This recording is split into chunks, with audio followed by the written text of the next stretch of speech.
ఆవగింజంత ఆయుష్ ఉన్న 100 ఏళ్లు బతికేయొచ్చనడానికి నిదర్శనం ఈ ఘటన. ఖమ్మం జిల్లా వైరా వద్ద హైవేపై ఉన్న హైలెవెల్ బ్రిడ్జిపై ఘోర రోడ్డు ప్రమాదం జరిగింది. ఎదురుగా వచ్చిన డీసీఎం కారును ఇనుప చువ్వల లోడ్తో వెళ్తున్న లారీకి ఢీకొట్టింది.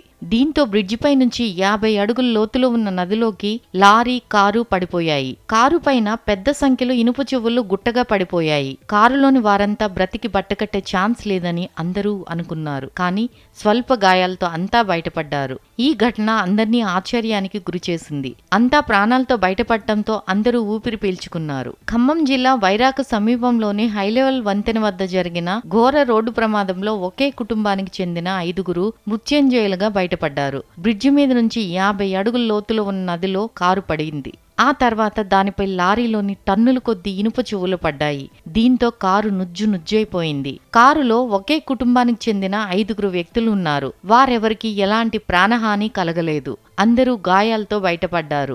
వైరా నదిలో మున్సిపాలిటీ వారు పోసిన చెత్త ఈ 5గురు ప్రాణాలను కాపాడింది. లారీలోని ఇనుప చువ్వలు కారు మీద పడిన సమయంలో కారు చెత్త కుప్పలో కూరుకుపోవడంతో దానిలో ఉన్న 5గురు గాయాలతో బయటపడ్డారు. ఘటనా స్థలంలో భయానక దృశ్యాలు కనిపించాయి. ఈ ప్రమాదం చూసిన వారు ఒక్కసారిగా భయభ్రాంతులు గురయ్యారు.